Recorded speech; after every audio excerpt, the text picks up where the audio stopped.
અંતર્ગત આજના લીડરશિપ કાર્યક્રમ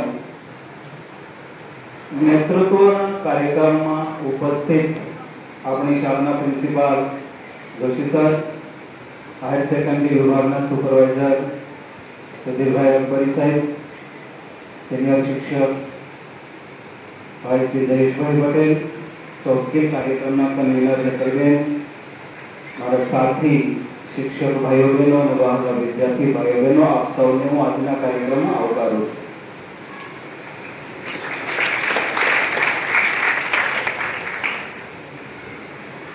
લીડરશિપ, નેતૃત્વ, આગેવાની, નેતાગીરી, નેતાપણું, અગ્રીમતા અને માર્ગદર્શન, આ સર્વ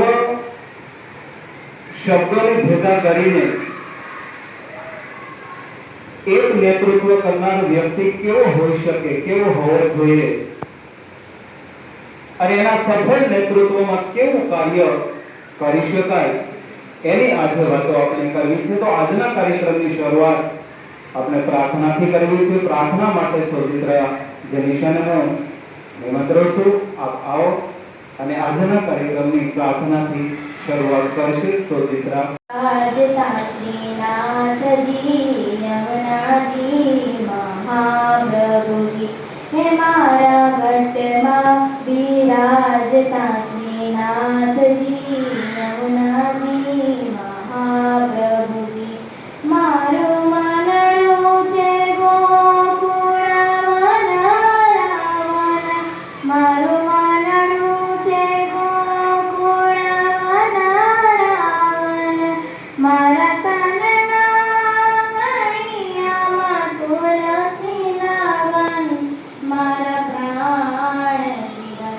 હે મારા ઘટમાં વિરાજતા શ્રીનાથજી યમુનાજી મહાપ્રભુજી, હે મારા ઘટમાં વિરાજતા શ્રીનાથજી યમુનાજી મહાપ્રભુજી, હે મારા આંગણે શ્રી મહાપ્રભુજી, મારી આંખો દિશે ગીરધાર તન માર ગયું છે જેને વારી રે વારી, મારા તમે સોતી વખતે જોવો છો, સપના એ છે જે તમને સુવા નથી દેતા.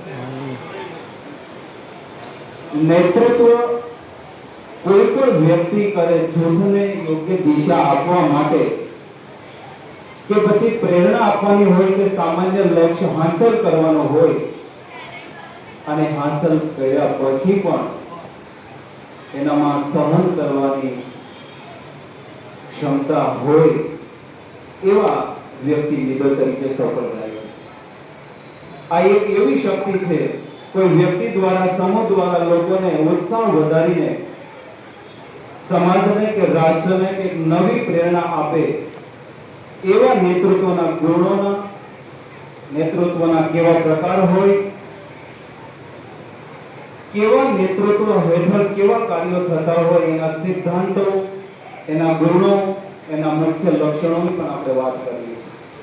પણ સાથે આજે 27 જુલાઈ છે.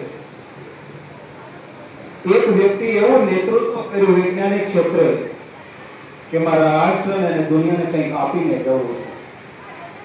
ભારત રત્ન, મહાન વૈજ્ઞાનિક, પૂર્વ રાષ્ટ્રપતિ, missile man of India Abdul કલામનો આજે નિર્વાણ દિન છે.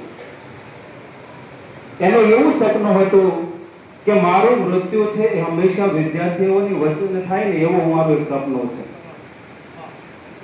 કારણ કે હું તો વિદ્યાર્થીનો જીવ છું, વિદ્યાર્થીઓના સાનિધ્યમાં રહેવા વાળો વ્યક્તિ છું. આજના દિવસે મિત્રો શિલોંગની અંદર વિદ્યાર્થીઓને સંબોધતા એ વ્યક્તિ આ દુનિયામાંથી જતા રહે છે. એને યાદ કરવાનો પણ દિવસ છે. સિકંદર વિશ્વ વિજેતા બનવા માટે નીકળ્યો હતો. બધા દેશોને જીતીને ભારતમાં પગ મૂક્યો, એક એને અનુભૂતિ, અલગ અનુભૂતિ થઈ. છેલ્લું રાષ્ટ્ર હતું કે ભારતને જીતો એટલે હું વિશ્વ વિજેતા બની જાઉં. મોટી સેના લઈને આવે છે. ભારતમાં આવ્યા પછી એના હૃદયમાં એના સૈનિકોના હૃદયમાં કંઈક અલગ અનુભૂતિ થઈ. સિકંદરે સેનાને મારવા માટેની આદેશ આપી દીધો, પણ સૈનિકોના હાથમાંથી હથિયારો ઉપડતા જ નહોતા. બધાએ હથિયાર મૂકી દીધા. સિકંદરને એમ થયું કે આજે મારું નેતૃત્વ નબળું પડી રહ્યું છે, એનું કારણ શું? એ મનોમંથન કરે છે કે હું કેવા દેશની ભૂમિમાં, કેવી ભૂમિમાં આજે પગ મૂક્યો છે. મારું જે સપનું છે આજે પૂર્ણ નહીં થાય. સૈનિકોએ કહી દીધું, તમારે જે નિર્ણય લેવો એ લ્યો, અમે આ દેશના યુવાનો સાથે, આ લોકો સાથે યુદ્ધ નહીં કરી શકીએ. ખૂબ દુઃખી હૃદયે બિયાસના કિનારે ગયો, 7 નાની એવી દેરીઓ બનાવી અને ખૂબ ભારે હૃદયે આ દેશમાંથી એ વિદાય લે છે. સમ્રાટ અશોક ભારત દેશને એક કરવાનું અખંડ ભારતનું સપનું સેવ્યું તો એક નેતૃત્વ ધારણ કર્યું. અખંડ ભારતને ક્યારેય ખંડિત ન થવા દીધું. આજે એનો લેખ શિલાલેખોમાં, તામ્રપત્રમાં બધે આપણને જોવા મળે રહ્યો છે. સરદાર વલ્લભભાઈ પટેલ આ ભારત દેશને આઝાદીઓની બેડીઓમાંથી, અંગ્રેજોની બેડીઓમાંથી છોડવા માટે પ્રયત્ન કર્યો. ગાંધીજીએ આઝાદી અપાવી દીધી. ફરી વખત એક ભારત કરવાનું સપનું સરદારને સોંપવામાં આવ્યું. બધા રજવાડા એક થાય તો અખંડ ભારતનું સર્જન થાય. બધા માની ગયા. બે માનતા નથી, ભાવનગર અને જૂનાગઢ. તો કે મારે સૌથી પ્રથમ ભાવનગર સંદેશો મોકલવો છે. કૃષ્ણકુમારસિંહજીને સંદેશો મળતા આખું રજવાડું પહેલા અર્પણ કરી દીધું. તમારે અહીંયા આવવાની જરૂર નથી, અમે તમને આપી દઈએ. જૂનાગઢના નવાબે ના પાડી દીધી. પત્ર લખ્યો, 3 દિવસની અંદર નિર્ણય લઈ લો, નહીતર હું આવું છું. જો એક નેતૃત્વ એવું હતું, શાંતિથી સમજી જાય છે, અને એકને કડક શબ્દોથી, ધમકીથી સમજાવવાનો પ્રયત્ન કર્યો અને અખંડ ભારતનું સર્જન કર્યું. ગાંધીજી હોય, નેલ્સન મંડેલા હોય, અબ્રાહમ લિંકન હોય કે માર્ટિન લ્યુથર કિંગ હોય, વિશ્વ લેવલે પોતાના રાષ્ટ્ર માટે, પોતાના પ્રજા માટે નેતૃત્વ કરીને ગયા. વર્તમાન સમયની અંદર વિશ્વના સૌથી લોકપ્રિય નેતાનું બિરુદ પ્રાપ્ત થયું હોય તો નરેન્દ્ર મોદી. સિંગાપોરનો લીકાન યુગ સફળ નેતૃત્વ કરી રહ્યા છે. એન્જોલા જર્કે જર્મનીનો સફળ નેતૃત્વ, વર્તમાન સમયના 3 નેતાઓ છે સફળ નેતૃત્વ કરી રહ્યા છે. વિશ્વ, રાષ્ટ્ર, રાજ્ય અને આપણી શાળા. આપણી શાળાનું જે નેતૃત્વ કરી રહ્યા છે, સફળ નેતૃત્વ કરી રહ્યા છે. આપણે બધા જ એમના સાનિધ્યમાં કાર્ય કરી રહ્યા છે. તમે બધા જ અભ્યાસ કરી રહ્યા છો. ખૂબ અઘરી પરિસ્થિતિ છે. લીડર બનવું, લીડરશિપ લેવી, નેતૃત્વ લેવું, બધાને ન્યાય આપવાનો અને બધાને દુઃખ ન લાગે એ માટે એવા નિર્ણયો લેવાના. આજે જેમના સાનિધ્યમાં આપણે કામ કરીએ છીએ, આપણી શાળાના, આપણા પરિસરના નેતૃત્વ ધારણ કરી રહ્યા છે, એમનો વિષય છે લીડરશિપ. આજે આપણે આપણા લીડરને સાંભળવા છે કે આવો સાહેબ, નેતૃત્વ લીડરશિપના લક્ષણોથી માંડીને અમારે શું કરવાનું, આમાં આપણે સૌએ સરના આમાંથી શું શીખવાનો છે. વિશ્વ લેવલે ઉદાહરણ આપણે અનેક આપી શકીએ, પણ આપણે આપણા લીડરને સાંભળવા છે.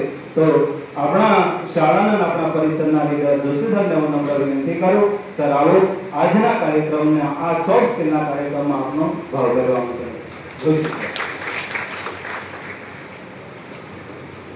વિભાગના સુપરવાઇઝર સુધીરભાઈ, સિનિયર શિક્ષક અમારા જયેશભાઈ, આ સોફ્ટ સ્કિલના નોડલ અધિકારી બેન હેતલ સાહેબ, મકવાણા સાહેબ, મારા સાથી શિક્ષક મિત્રો અને મારા વિદ્યાર્થી મિત્રો, સાહેબે સુંદર પૃષ્ઠભૂમિકા બાંધી અને આ લીડરશીપ પહેલાં એવું કહેવાનું કે બાય ડિફોલ્ટ હોય, જન્મથી જ હોય, પરંતુ ઘણા સારા સંશોધન થયા ને એવું સાબિત થયું કે એવું નથી. અમુક ગુણો ધારણ કરો, થોડી તમે પ્રેક્ટિસ કરો તો તમે પણ સારા લીડર બની શકો. ભારતમાં લીડરની જરૂરિયાત અત્યારે ખૂબ જરૂરી છે. અત્યારે છેલ્લા 36 દિવસથી દિલ્હીમાં એક જબરજસ્ત પહેલો પ્રોટેસ્ટ ને પછી રેવોલ્યુશન, પહેલો પ્રદર્શન ને પછી ક્રાંતિ થઈ. તો યંગસ્ટરને ઝેનઝીને ડીકે લીડરશિપ પૂરી પાડી કે આપણને કોકરોચ કહ્યા, ઓકે કોકરોચ જનતા પાર્ટી, અને તમારી શક્તિ તો અદ્ભુત છે, તમે અમારા નામ પાડો, અમને ચીડવો, એ સામે તો નથી કહેતા પણ પાછળ તમે આનંદ કરો, એ તમારી અદ્ભુત ક્રિએટિવિટી છે. અને કેટલા બધા ફોલોઅર્સ થઈ ગયા અને બધો ચમત્કાર કરી દીધો. હવે મિત્રો ટોળું અને એક સરસ મજાનો સમૂહ, એ બે વચ્ચે ભેદ લીડર પૂરો પાડે. જો લીડર ન હોય તો ટોળું હિંસક થઈ જાય, કંઈ પણ કરી શકે, એનો કોઈ પરિણામ નહીં આવે અને એની સાથે દિશા બતાવે તો એ અસામાન્ય કામ કરી શકે. લીડર એવા થઈ ગયા, સામાન્ય માણસો પાસે અસામાન્ય કામ કરાય, જબરજસ્ત કામ. તો મિત્રો જ્યારે હું નવો પ્રિન્સિપલ બન્યો તો એ ઘણા બધા સિનિયર શિક્ષકો હતા, ઘણા રાજુભાઈ હતા, રમેશભાઈ હતા, અમારા અહમદભાઈ હતા, હસમુખભાઈ હતા, બધા સારા શિક્ષકો.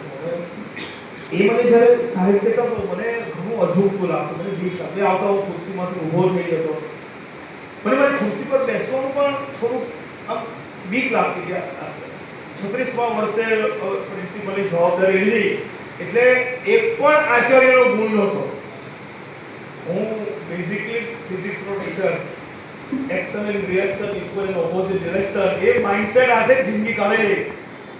સારી કેવું ઉદાહરણ આપ્યું કે સીધા હાથે સીધું રહેવું ને વાંકા સાથે વાંકો, એવું જ અમારા જીવનમાં હતું.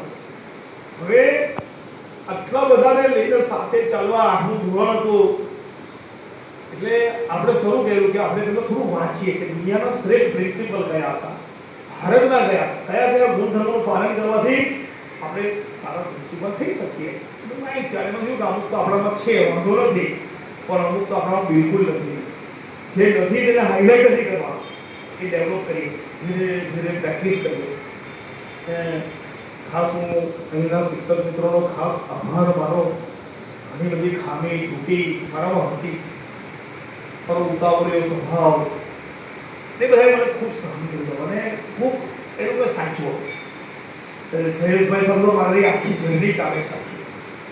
એટલે મિત્રો આ યાત્રા સાહેબ મિત્રો એટલી સરળ તો નહોતી જ. ઘણા દિવસો એવા હતા, ઘણા મહિનાઓ એવા હતા, ખૂબ સંઘર્ષ હતો.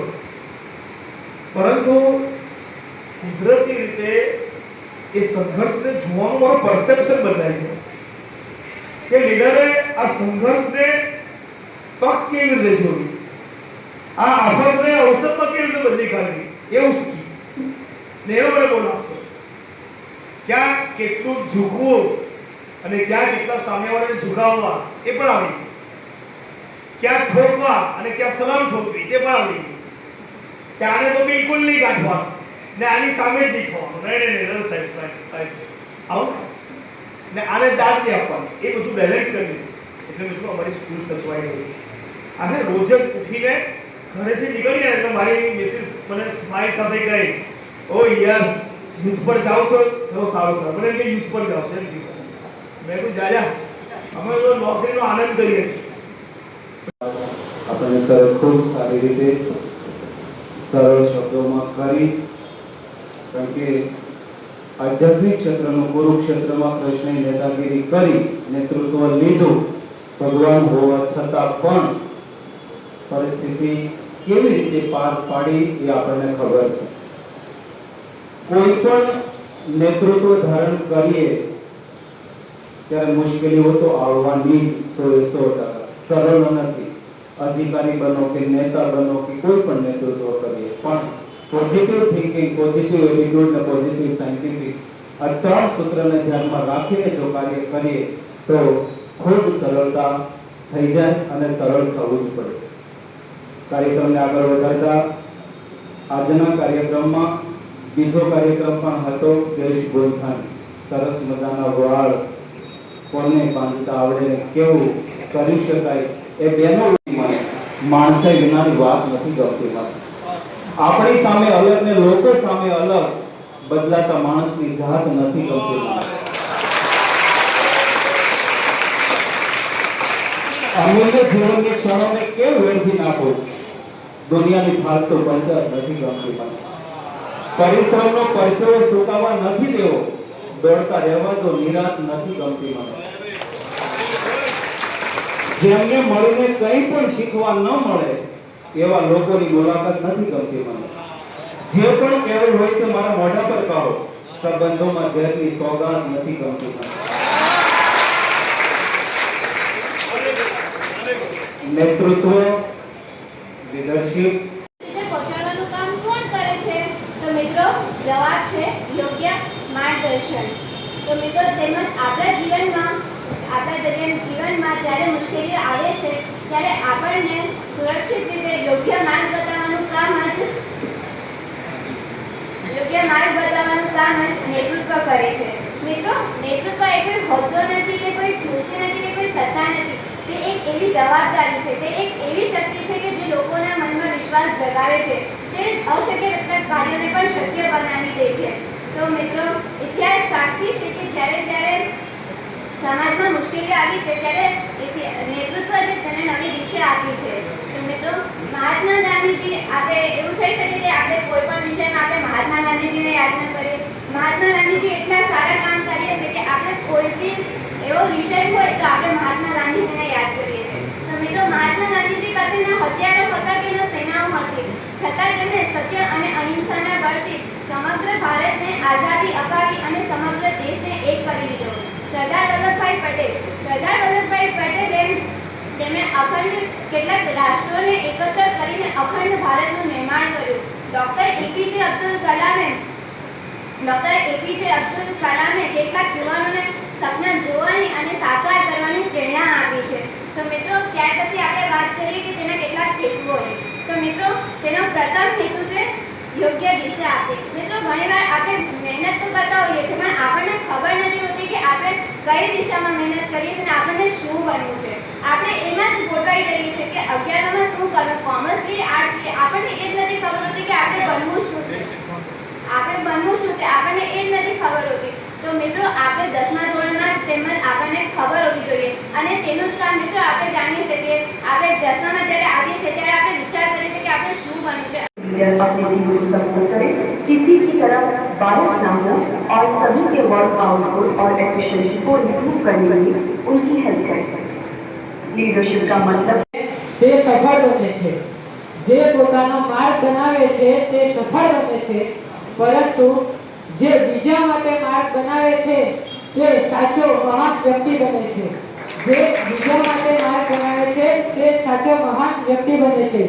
માન્ય આદરણીય શિક્ષકગણ તથા મારા પ્રિય વાલા મિત્રો, આજે હું વિશ્વના ટોપ 10 મહાન લીડરો વિશે આપને પરિચય કરવા આવ્યો છું.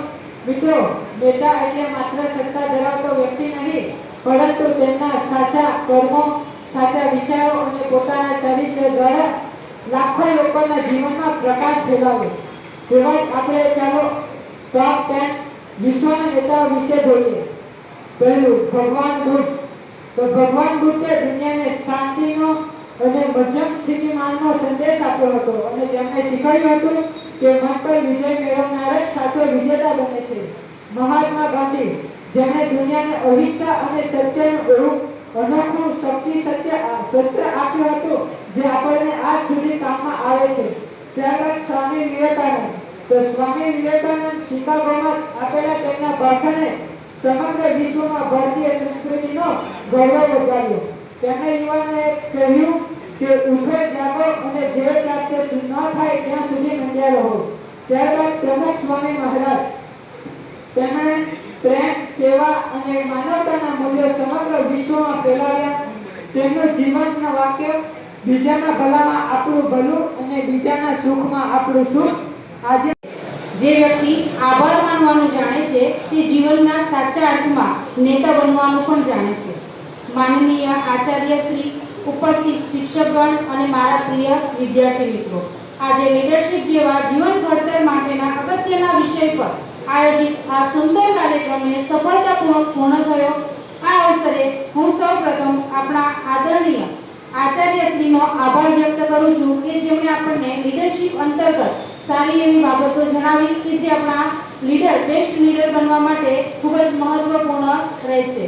ત્યાર પછી આ કાર્યક્રમમાં સફળ આયોજન માટે ઉપસ્થિત તમામ શિક્ષકગણ, આયોજન સમિતિ, ટેકનિકલ ટીમ અને કાર્યક્રમને સફળ બનાવવા માટે પ્રત્યક્ષ કે પરોક્ષ રીતે સહયોગ આપનાર તમામ વિદ્યાર્થી મિત્રોનો પણ હું દિલથી આભાર વ્યક્ત કરું છું. મારા પ્રિય વિદ્યાર્થી મિત્રો, તેમનો વિશેષ આભાર કે જેમણે ઉત્સાહપૂર્વક હાજરી આપી અને